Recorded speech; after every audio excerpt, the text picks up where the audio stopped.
92nd Street Y online media is made possible by the generous support of listeners like you. This program features actor James Earl Jones reading excerpts from Martin Luther King Jr.'s Letters from a Birmingham Jail. It was recorded on January 18, 1988, before a live audience at New York's 92nd Street Y. Thank you. Thank you, Dr. Goodman-Eisner.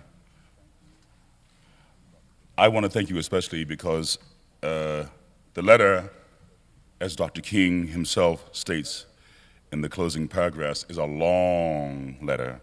And while trying to edit it, I realized that when you edit something that somebody else wrote, sometimes you run the risk of editorial comment by omission. And therefore, I won't try to read the whole letter. I will merely read the first 10 or so paragraphs, because it's in those paragraphs that Dr. King refers to some of the urgency he felt as inspired by his own children. And then I'll read the last closing 2 paragraphs. Letter from a Birmingham jail. My dear fellow clergymen, while confined here in the Birmingham City Jail, I came across your recent statement calling our present activities unwise and untimely. Seldom, if ever, do I pause to answer criticism on my work and ideas. If I sought to answer all the criticisms that crossed my desk, my secretaries would be engaged in little else in the course of the day, and I would have no time for constructive work. But since I feel that you are men of genuine goodwill, and your criticisms are sincerely set forth, I would like to answer your statement in what I hope will be patient and reasonable terms. I think I should give the reason for my being in Birmingham, since you have been influenced by the argument of outsiders coming in. I have the honor of serving as president of the Southern Christian Leadership Conference, an organization operating in every southern state with headquarters in Atlanta, Georgia. We have some 85 affiliate organizations all across the South, one being the Alabama Christian Movement for Human Rights. Whenever necessary and possible, we share staff, educational and financial resources with our affiliates. Several months ago, our local affiliate here in Birmingham invited us to be on call to engage in a nonviolent direct action program, if such were deemed necessary. We readily consented, and when the hour came, we lived up to our promises. So I am here, along with several members of my staff, because we were invited here. I am here because we have basic organizational ties here. Beyond this, I am in Birmingham because injustice is here. Just as the 8th century prophets left their little villages and carried their "Thus saith the Lord" far beyond the boundaries of their hometowns, and just as the Apostle Paul left his little village of Tarsus and carried the gospel of Jesus Christ to practically every hamlet and city of the Greco-Roman world, I too am compelled to carry the gospel of freedom beyond my particular hometown. Like Paul, I must constantly respond to the Macedonian call for aid. Moreover, I am cognizant of the interrelatedness of all communities and states. I cannot sit idly by in Atlanta and not be concerned about what happens in Birmingham. Injustice anywhere is the threat to justice everywhere. We are caught in an inescapable network of mutuality, tied in a single garment of destiny. Whatever affects one directly affects all indirectly. Never again can we afford to live with the narrow, provincial, outside agitator idea. Anyone who lives in the United States can never be considered an outsider anywhere in this country. You deplore the demonstrations that are presently taking place in Birmingham, but I am sorry that your statement did not express a similar concern for the conditions that brought the demonstrations into being. I am sure that each of you would want to go beyond the superficial social analyst who looks merely at effects and does not grapple with the underlying causes. I would not hesitate to say that it is unfortunate that so-called demonstrations are taking place in Birmingham at this time. But I would also say in more emphatic terms that it is even more unfortunate that the white power structure of this city left the Negro community with no other alternative. In any nonviolent campaign, there are 4 basic steps: collection of the facts to determine whether injustices are alive, negotiation, self-purification, and direct action. We have gone through all of these steps in Birmingham.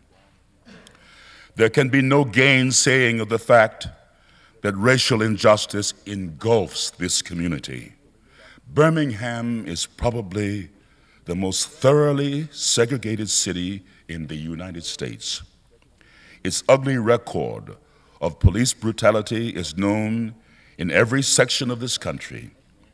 Its unjust treatment of Negroes in the courts is a notorious reality. There have been more unsolved bombings of Negro homes and churches in Birmingham than any city in this nation. These are the hard, brutal, and unbelievable facts. On the basis of these conditions, Negro leaders sought to negotiate with the city fathers, but the political leaders consistently refused to engage in good faith negotiation.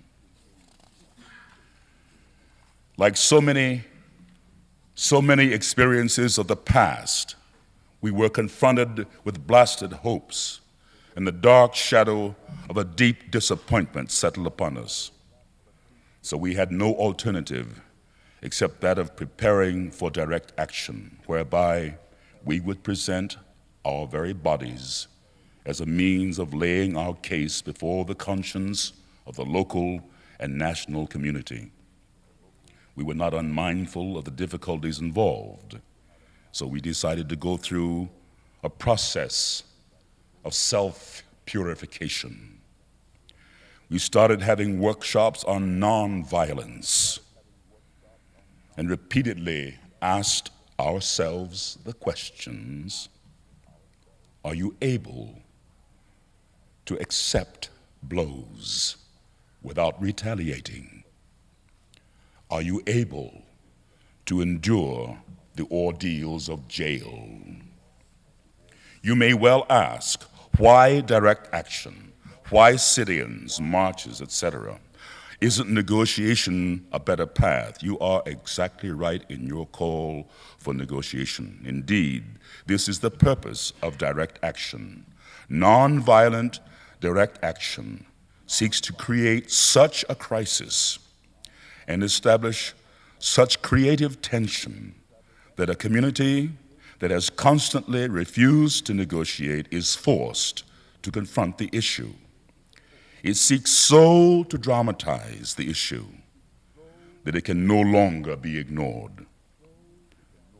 I just referred to the creation of tension as a part of the work of the nonviolent resistor.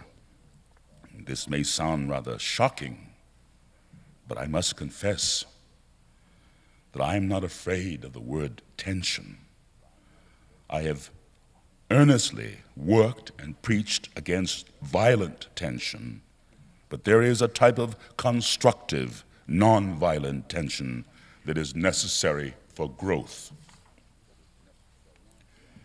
So, the purpose of direct action is to create a situation so crisis-packed that it will inevitably open the door to negotiation. We therefore concur with you in your call for negotiation.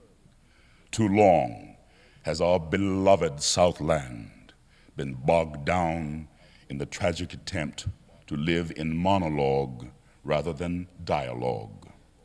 One of the basic points in your statement is that our acts are untimely. Some have asked, why don't you give the new administration time to act? The only answer that I can give to this inquiry is that the new administration must be prodded about as much as the outgoing one before. We know through painful experience that freedom is never voluntarily given by the oppressor. It must be demanded by the oppressed. Frankly, I have never yet engaged in a direct action movement that was well-timed, according to the timetable of those who have not suffered unduly from the disease of segregation. For years now, I have heard the words wait. It rings in the ear of every Negro with a piercing familiarity. This wait has almost always meant never. It has been a tranquilizing thalidomide, relieving the emotional stress for a moment, but only to give birth to an ill-formed infant of frustration. We must come to see, with the distinguished jurist of yesterday, that justice too long delayed is justice denied. We have waited for more than 340 years for our constitutional and God-given rights. I guess it is easy for those who have never felt the stinging darts of segregation to say, wait. But when you have seen vicious mobs lynch your mothers and fathers at will and drown your sisters and brothers at whim, when you have seen the hate-filled policemen curse, kick, brutalize, and even kill your black brothers and sisters with impunity, when you see the vast majority of your 20 million Negro brothers smothering in an airtight cage of poverty in the midst of an affluent society, when you suddenly find your tongue twisted and your speech stammering, when you seek to explain to your 6-year-old daughter why she can't go to the public amusement park that has just been advertised on television, and see tears welling up in her little eyes when she is told that Fun Town is closed to colored children, and see the depressing clouds of inferiority begin to form in her little mental sky, and see her begin to distort her little personality by unconsciously developing a bitterness toward white people.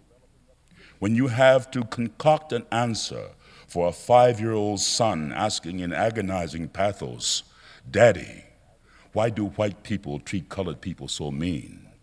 When you have to take a cross-country drive and find it necessary to sleep night after night in the uncomfortable corners of your automobile because no motel will accept you, when you are humiliated day in and day out by nagging signs reading white and colored, when your first name becomes nigger and your middle name becomes boy, however old you are, and your last name becomes John, and when your wife and mother are never given the respected title Mrs., when you are harried by day and haunted by night by the fact that you are a Negro, living constantly on tiptoe stands, never quite knowing what to expect next, and plagued with inner fears and outer resentments, when you are forever fighting a degenerating sense of nobodiness, then you will understand why we find it difficult to wait. There comes a time when the cup of endurance runs over, and men are no longer willing to be plunged into the abyss of injustice where they experience the blackness of corroding despair. I hope, sirs, you can understand our legitimate and unavoidable impatience. The last three paragraphs. Never before have I written a letter this long. I'm afraid that it is much too long for your precious time. I can assure you that it would have been much shorter if I had been writing from a comfortable desk. But what else is there to do when you are alone for days in a dull monotony of a narrow jail cell other than write long letters, think strange thoughts, and pray long prayers? If I have said anything in this letter that is an overstatement of the truth and is indicative of an unreasonable impatience, I beg you to forgive me.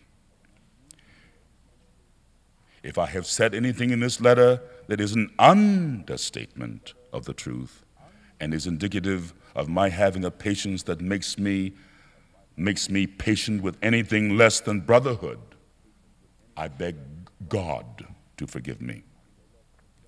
I hope this letter finds you strong in the faith. I also hope the circumstances will soon make it possible for me to meet each of you, not as an integrationist or civil rights leader, but as a fellow clergyman and a Christian brother. Let us all hope that the dark clouds of racial prejudice will soon pass away and the deep fog of misunderstanding will be lifted from our fear-drenched communities. And in some not too distant tomorrow, the radiant stars of love and brotherhood will shine over our great nation with all of their scintillating beauty. Yours, for the cause of peace and brotherhood, Martin Luther King, Jr.